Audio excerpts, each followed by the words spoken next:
I remember Varkos 9 not for the war, but for the silence before it.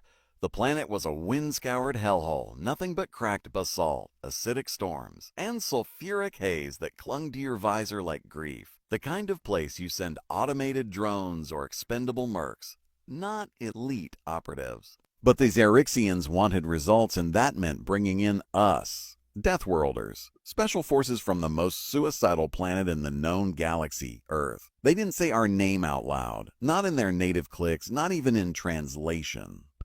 Just stared at us like they were watching a black hole open up in front of them. I suppose in a way they were. The transport shuddered as we broke atmosphere, hull screaming like a banshee. No escort, no tactical feed, no backup. Just 7 of us in matte black drop armor, each carrying more trauma than gear. I checked my HUD. Oxygen mix steady, weapons synced, vitals stable. Across the cramped bay, Raptor tightened the straps on his leg armor with that eerie calm that always preceded violence. Banshee was already jacked into her neural interface, mouth moving like she was humming to a tune no one else could hear. No one spoke. We didn't need to. The hatch cracked open with a hiss and heat blasted inside. The red dust of Varkos 9 swirled in waves as we stepped out. I felt it then, eyes watching from the ridge, lanky silhouettes in the distance, arcs and mercs in bone-hued armor, crouched behind sensor drones and camo shielding. They had numbers, a whole damn company. Heavy plasma, air support, reinforced bunkers, but they froze when they saw us. Not because we fired first, we didn't. Hell, my weapon wasn't even raised. But that didn't matter. We weren't soldiers to them. We were omens. A walking promise of what happened when you poke the species that made warfare a cultural art form. One of them, an officer, maybe dropped his rifle. Just let it fall. He turned and ran before anyone said a word. We advanced without speaking, moving in practice formation down the ridgeline. No noise. No chatter.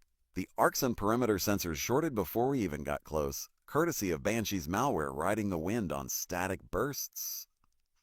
Their minds failed to trigger. Their drones spiraled out of the sky. By the time we were inside their base, their command center was broadcasting panic screams and flickering with corrupted visuals of shadows moving where no one stood. We didn't kill anyone. That wasn't the op. Raptor left a red palm smeared on their command holo. Banshee hijacked their logs and rewrote them with looping human laughter. I etched 3 words into the reinforced steel doors with my combat knife. We see you. Then we left. The Arxen didn't try to stop us. They didn't report a firefight. 2 days later, they voided their contract and evacuated the planet.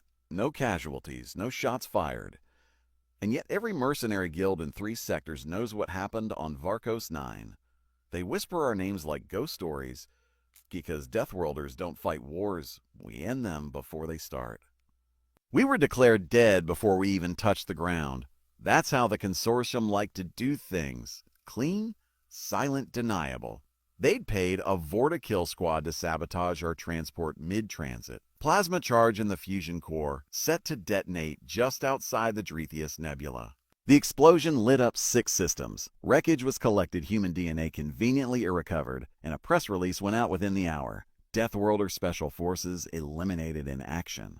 Heroic end. Closed case. Problem was, we weren't on that ship. We'd intercepted the sabotage a week prior and swapped vessels. Let the corpse drone carry our names while we ghosted into the nebula aboard a mining hauler full of explosive fungus and bad wiring. No life signs, no transponder.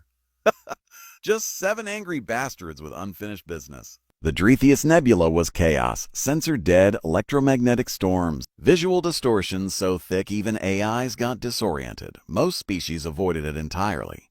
But to us, it was cover. It was perfect. They didn't even know we were alive until we crashed through the atmosphere of their orbital refinery, hull on fire, fungus cooking in the cargo bay. The explosion wasn't what got them. It was the timing. Their systems had just flagged our deaths confirmed. Memorials had been held, speeches made, and then we dropped in, screaming through their skylights like the fury of Earth itself. Raptor hit the deck first, twin incinerators igniting like twin suns. He didn't bother with precision, just lit up the hangar like a funeral pyre. Insectoid mercs scattered, some tried to fight. That was cute.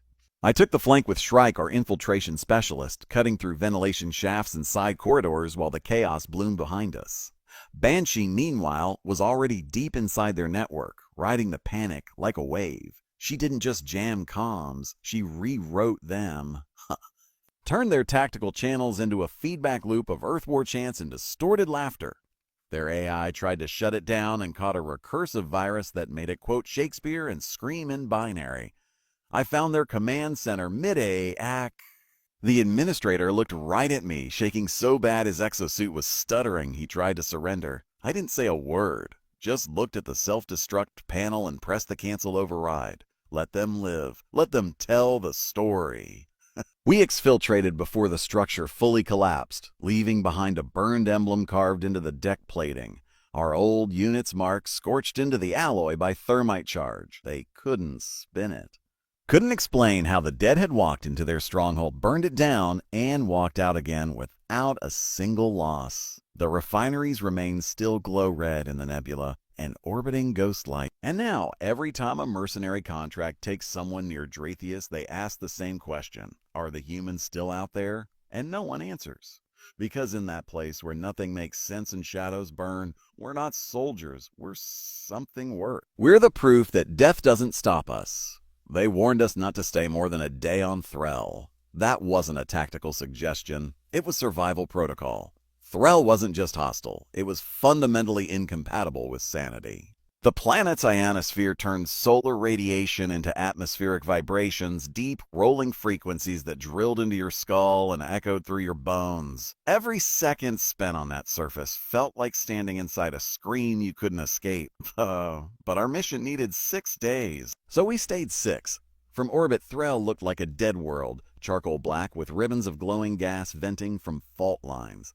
The wind never stopped. It howled with voices it didn't have, scraping across the barren rock like a banshee looking for someone to haunt. Within minutes of landing, one of our motion sensors exploded. Not from damage, just from stress. The vibration cooked its circuits. I saw Shrike vomit inside her helmet on day 1. No one blamed her. The suits were supposed to shield us from the worst of the audio pressure, but Threll was different. The sound came through things. It bypassed armor, ignored design, went straight for the spine. And still we moved. Our target was a relay beacon buried in a trench 3 clicks deep, guarded by plasma mines and shield drones. The beacon was triangulating long-range kinetic strikes against civilian evac ships. Each ping it sent marked another 100 dead. We weren't there to fight a battle. We were there to end a massacre. By day 2, no one used comms. We stopped wasting breath. The scream of the planet was too loud. We read each other's movements, predicted intent, adapted in silence. Every gesture, every glance had meaning. That was the Deathworlder way. Communication didn't stop when words failed. By day 3, most alien species would have suffered neural collapse. Some had in previous attempts. We'd seen their corpses in the first trench. Eyes wide open, hands gripping their own throats. That didn't happen to us. We didn't shut it out. We let the sound in. We wore it. The sound in we wore. Banshee started humming by day 4. No tune, no melody, just noise that vibrated against the storm in harmony. It shouldn't have worked, but it did. The pressure inside my skull eased. Shrike moved easier. Raptor stopped twitching. We reached the beacon on day 5.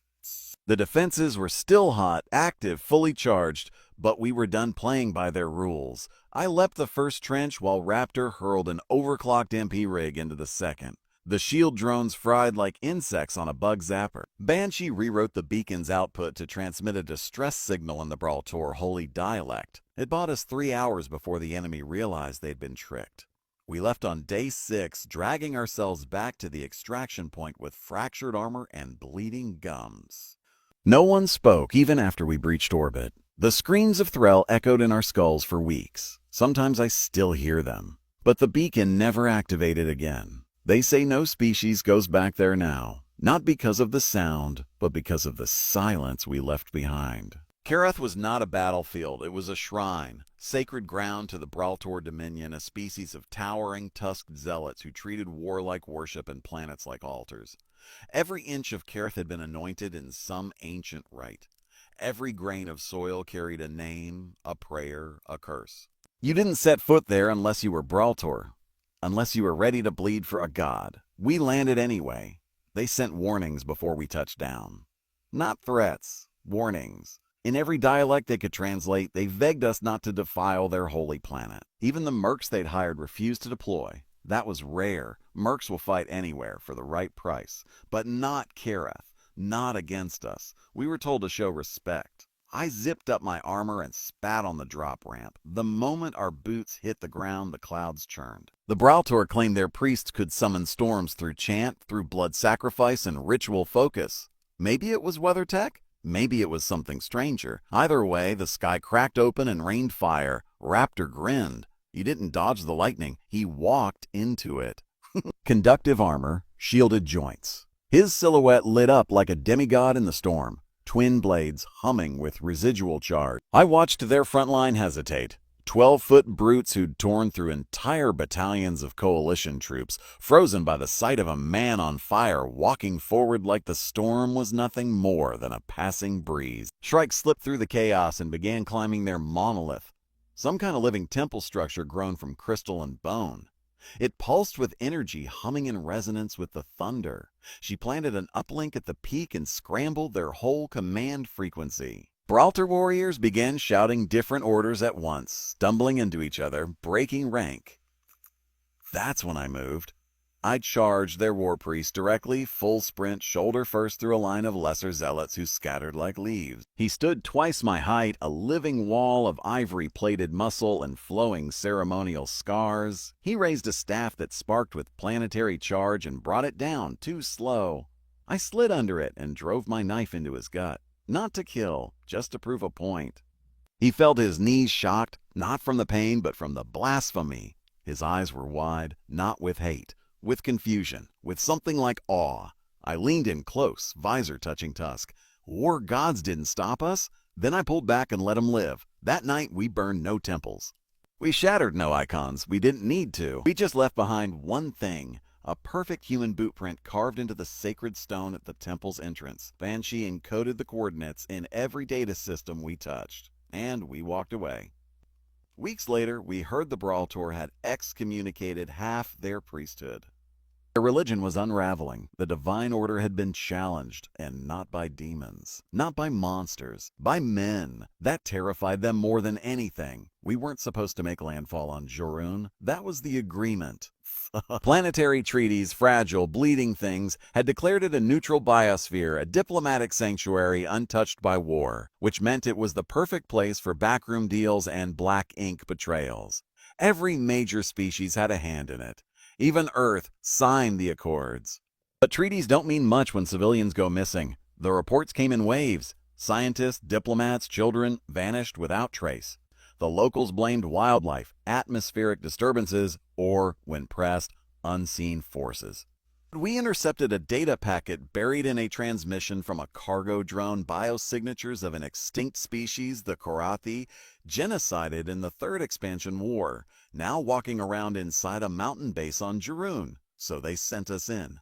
No insignias, no official mission. No one even said the word a go. But our shuttle was prepped, and the coordinates were conveniently available. That's all the permission we needed. Jorun was beautiful in the way deadly things often are. Lush valleys, impossible cliffs, forests that breathed, literally exhaled spores that shimmered like starlight. Nothing about the planet wanted us there. Even the trees shifted when we passed, as if moving out of respect or fear. The Korathi base wasn't abandoned. It was alive. It's thrown into the mountainside like coral into stone, fused with biotech no one had seen in centuries.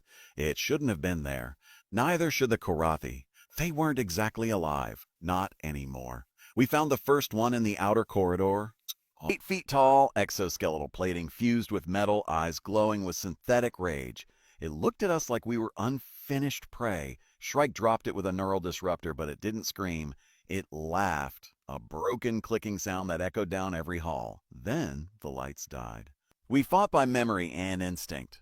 No HUD, no visual feed, just shapes in the dark and flashes of violence. Raptor switched to thermals and started painting targets with his chest beacon, turning every engagement into a strobe-lit nightmare. I kept the rear, covering Banshee as she mapped the corridors from sound alone, turning the architecture into a weapon. The deeper we went, the clearer it became. The Korathi hadn't survived. Someone had rebuilt them, reanimated them, turn their bones into weapons and sentience into software. We weren't dealing with a species. We were dealing with a crime against extinction. We found the civilians in the core, strapped to growth tanks, neural interfaces threading into their skulls, testing subjects for something larger, a resurrection protocol, a war engine. Banshee set the core to overload. No countdown. No warnings. We carried the survivors out under flickering lights, dragging half of them through mud and blood and whispering trees that seemed to sigh as the mountain died behind us. The explosion painted the night sky in molten green. Somewhere in orbit, diplomats pretended nothing happened, but word spread, not of the rescue, not of the mission, of the 7 humans who walked into a myth and burned it to ash, and of the monsters who now feared their creators. They tried to trap us on Lorthax 7. Not kill, trap. That was their mistake. See, most armies think in terms of confrontation, firepower, attrition, containment. They build choke points, deploy reinforcements, lock down escape vectors. They treat Deathworlders like variables in a predictable equation. But we're not a problem you solve, we're a storm you survive if you're lucky. The mission brief was straightforward. Intercept a rogue AI before it could broadcast decrypted intelligence to enemy network. The AI had embedded itself in the ruins of an old human listening post. Pre-Exodus era, long abandoned. Too far for drones, too unstable for orbital strikes. So they sent us in. We knew something was off the moment we touched down. No resistance, no automated defenses. Just the wind screaming through collapsed metal and the faint, rhythmic pulsing of data packets on a narrowband signal. Shrike checked the walls, fresh cuts in old steel. Plasma welds no older than 2 weeks. Someone had been here, someone not rogue AI. We spread out. 4 in, 3 on perimeter. Banshee dropped into a trance, syncing with the residual signal like a psychic tuning fork. She caught fragments, voices, broken memories, echoes of something pretending to be human. Not the AI. Not exactly. The trap closed an hour in. Blast doors sealed with an electromagnetic clamp. Ceiling vents flooded with halon foam. And from the dark, Mercenaries stepped out fully kitted, exo-armored, coordinated like a real army. Not pirates. Not freelancers. Professionals. They weren't there to kill us. They were there to kill us. They were there to study us. They watched as we moved, recorded our reactions. Fired low-velocity rounds to track our evasive patterns. They wanted data, behavior. They wanted to know how Deathworlders adapted under pressure, how fast we bled, how long we lasted. We gave them everything they wanted, except the ending. Raptor rigged a breach charge using a coolant pipe, 3 ration packs, and half a plasma cell. The blast tore a hole through 5 meters of hull. Shrike moved like a shadow, disabling 2 sentries before they even saw her. I pulled Banshee out of her trance, blood streaming from her nose. She smiled, said the AI was awake now, said it was angry. We left the base collapsing behind us, not from explosives, but from the inside out. The AI had hijacked the structure's systems, overloaded its reactors, turned its steel bones into a suicide note. Only 1 merc survived. We let him crawl away, dragging a broken leg and a data spike full of false telemetry. By the time he reached his handlers, the AI was already inside their network. We never recovered the real data. Didn't need to. The message was clear. Trap a Deathworlder and you don't contain the threat. You release it. Now mercenary guilds triple-check their missions. They ask themselves one question before every OP. Are humans involved? And if the answer is yes, they walk away. Or they dig graves in advance. We never expected to survive the final op. Didn't plan for it. Didn't pack for it. Hell, we didn't even say goodbye to anyone who'd remember us. That's the cost of vanishing off the record. You stop being people and start being possibilities. And possibilities are expendable. The target was a war conclave, not a battlefield, a negotiation. 10 of the most dangerous mercenary factions in the outer spiral meeting in neutral space to broker terms for a united contract, the kind that ends wars before they start, or starts them in ways no one survives. They called it the Iron Summit. Our objective was simple.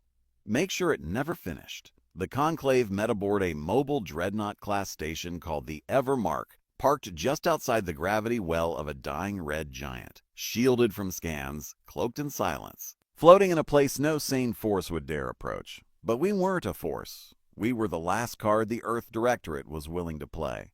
The one you only use when all diplomacy fails and the only truth left is fear. We breached the Evermark from below through its waste venting shafts, riding coolant plumes and heat shadows like ghosts in armor. Shrake cut through the internal vents with thermal blades, silent and precise. Raptor took point, his suit modified with ablative plates to tank the first wave of defense drones. Banshee stayed back, syncing with the station's ancient fragmented AI, a half-broken relic running on bad code and paranoia.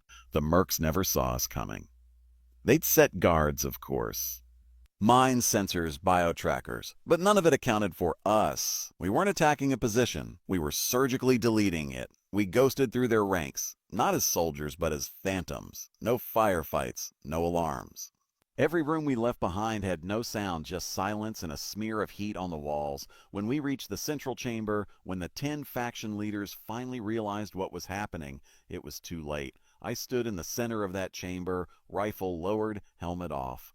Let them see my face. Let them understand who had come. This meeting's adjourned, I said. They argued, threatened, promised retaliation. Then Banshee killed the lights, and the station fell. Not literally, not yet. But its systems began to disassemble. Automated shutdowns, power reroutes, life support scrambling into reverse. The AI, coaxed into sentience again by Banshee's code, had decided to cleanse itself. The Evermark was dying, and it wanted to take its sins with it. We exfiltrated through the emergency ejection system, thrown into the void in high-velocity pods just as the station began collapsing inward. We watched from a safe orbit as 1,000 mercenary careers ended in a firestorm of red and black. They tried to rewrite the story, of course. Claimed it was an accident, a structural failure, a rogue AI gone mad. But the survivors knew the truth. They speak of shadows that walk without sound, of a team that isn't on any roster, of humans who don't fight for victory, only to make sure no one else forgets what real feels like. And that's why they fear us, not because we win, because when we show up, you don't.